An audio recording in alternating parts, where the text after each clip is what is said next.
Achieving the seemingly impossible.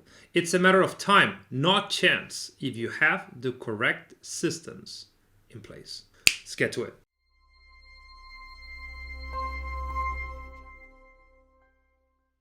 Hello everyone, Leon Castillo here, CEO and founder of Selfmastered. If you're new to the channel, consider subscribing because we release a few videos every week to help entrepreneurs accelerate their personal performance so they can scale their businesses at record speed. This video is a special one because I've been getting dozens of DMs or emails and even Facebook private messages asking how I am actually using the Selfmastered methodology to train for the marathon, because our methodology is fundamentally focused on helping entrepreneurs execute in business, right? So they apply it to their business initiatives and projects and systems to drive superior output.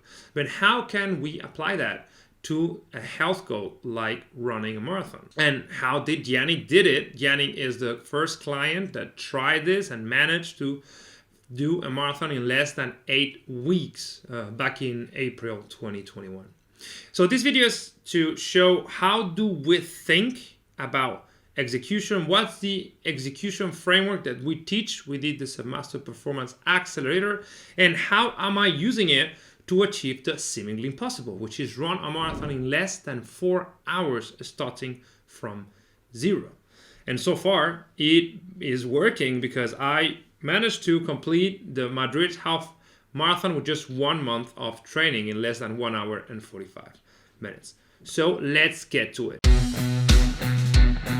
Point number one is select a stretch goal. This is so important because most people get it wrong. Most people have been taught that they need to choose a SMART goal, and that is something very dumb to do. SMART goals is a methodology in which you select goals that are measurable, attainable, time-bound, and specific, which is all good until you realize that those goals tend not to work in helping you sustain high motivation because they're not inspiring enough. They don't pull you towards them. They just seem like a chore, and thus they do not drive superior output because they do not push you outside of your current scope of possibilities and capabilities.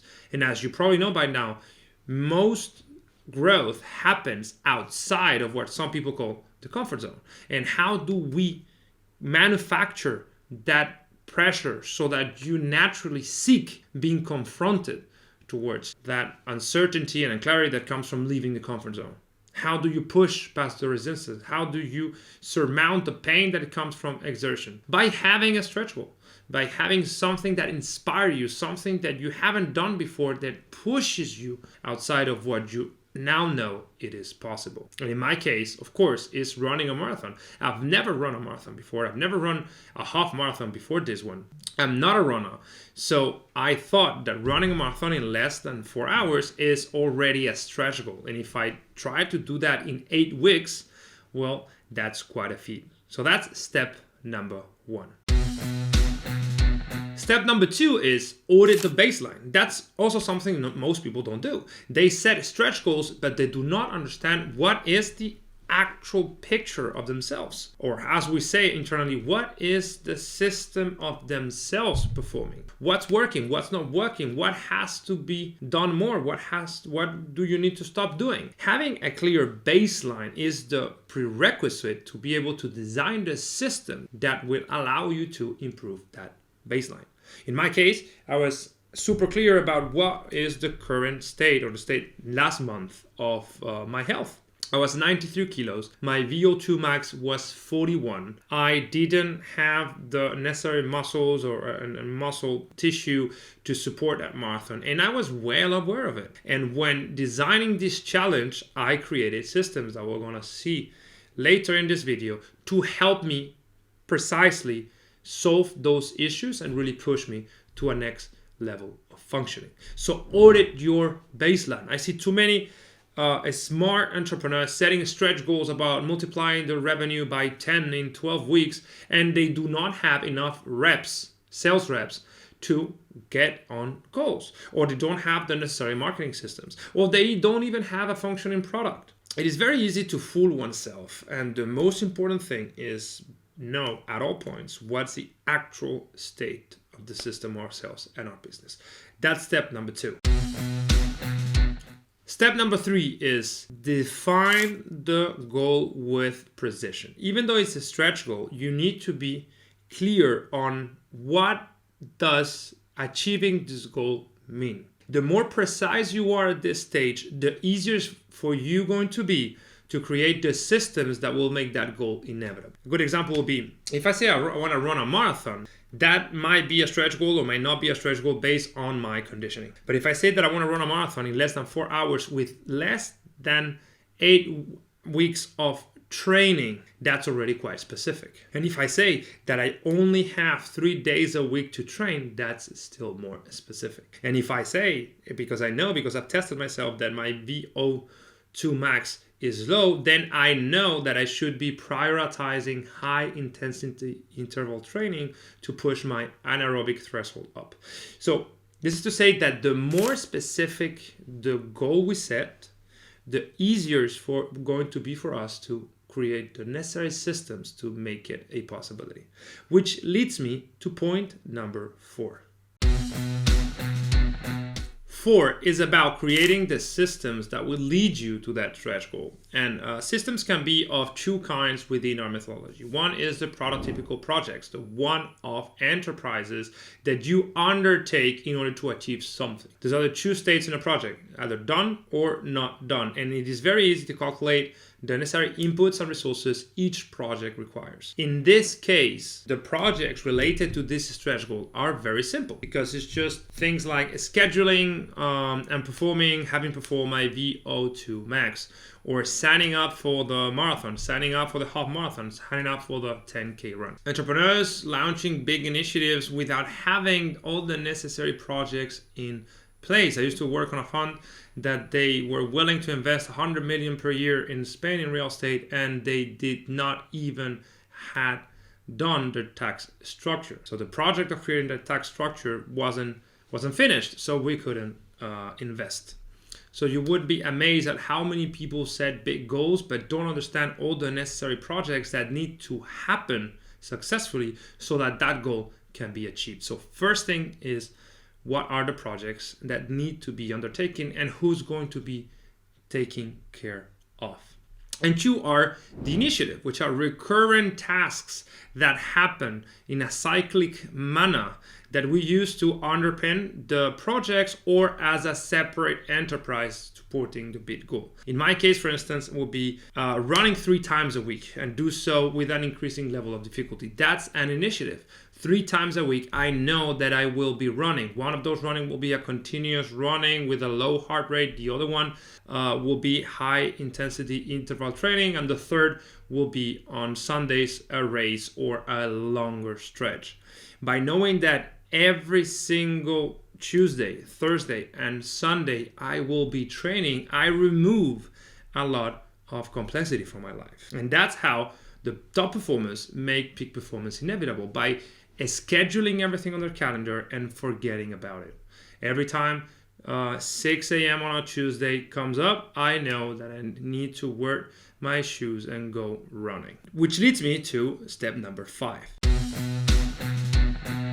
Step number 5 is getting all those projects, initiatives into the calendar.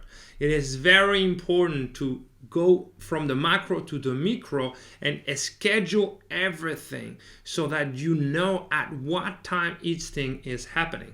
The more automatic your performance is, the easier it's going for you to devote your cognitive capital, the thinking part of the brain, to stuff that matters. There's a lot of people wasting potential by choosing things that could be systematized or even automated. So if you set X amount of projects, X amount of initiatives, and you don't put them in the calendar, then they're not going to happen. And what doesn't happen doesn't count. What doesn't count is not useful towards that stretch goal. Step number 5 is schedule everything in the calendar. And finally, step 6, and this is probably the most important. That's something that I talk about in every video, but to me it's absolutely crucial. feedback. Feedback is what's going to allow you to iterate and be agile in the face of reality. Remember that Dwight D. Eisenhower, the American president, said that plans are worthless, but planning is everything. By being able to create systems and then having the ability to reflect on your performance, you can modify those plans for the future and thus reduce what we call the execution gap, the distance between what you say you're going to do and what you actually end up doing. Top performers have no difference between what they plan and what they actually do. And that's what we help our clients do, reduce that execution gap. And you get feedback by leveraging 2 initiatives. One is keeping a scoreboard. It is super important for you to have a scoreboard. Scoreboard is what's going to allow you to get the data, reflect on the data, get insights from the data, and adjust your performance accordingly. And the other thing is a dashboard. A dashboard is where the scoreboard is embedded, and it relates that dashboard with the rest of your personal professional initiatives, right? So I might have the best scoreboard in relation to my marathon training, but if I do not acknowledge that at the same time I am a functional human being with a very busy life and a lot of responsibilities that are nested in that dashboard, then it's going to be a mismatch and I will fall out of my commitments. So you need to have a system that records the progress both on the specific project and task and system and initiative and also in the grand scheme of things. And this is how you apply the methodology, and based on the feedback you get, you change your system. So now, what changes am I doing now that we've got this, which is pretty cool, but we did at the limit, right? 1 hour 44:59. The limit that was set for yourself was 1 hour 45 minutes, so 1 second earlier did I get to the end point. That's obviously not enough. There's too little room for error. I like to aim for a 20% margin like Warren Buffett, but in this case, that is physical performance, I cannot have a 20% margin because I am not fit enough. So I need to change my training and nutrition protocols in this next month if I want to have a chance to getting to that sub 4 hour marathon. Remember, most execution frameworks are too rigid to accommodate for changes in the middle of the quarter. Ours is perfectly suited for this. So what are the changes that I'm going to be implementing? 1, I need to train more. I'm not training nearly enough. I'm training about 20 kilometers per week. I need to up that to 30 or 35. The more I run and the better I rest, the more prepared I will be, my heart and my body, to really perform at elite level when the time comes. So more training, more sleep. I'm not sleeping nearly enough. I'm sleeping about 7 hours per night because I'm super busy lately. And if I do not prioritize the sleep, then I will not give my body the necessary time it needs to recover. Also, nutrition. The only nutritional change that I've done is eliminating all alcohol from my life. I used to have wine on the weekend. Now I don't even have wine, but I haven't really been taking care of this aspect of my health in relation to the stretch goal. I'm obviously healthy, but I could probably use a few less kilos if I want to run faster. So far, I've lost 4 kilos, about 8 pounds and a half in 4 weeks, and I want to at least get to 4 kilos less. So keep this same pace, but the more you lose, the more difficult it is. So I need to change my nutrition, space my meals, eliminate the intermittent fasting that I've been doing so far that is not helping me in this quest, and overall double down on what I know works to slim down and become better fit for the challenge. And this is how I think about my professional and personal challenges. That's how we help our clients think about their own challenges.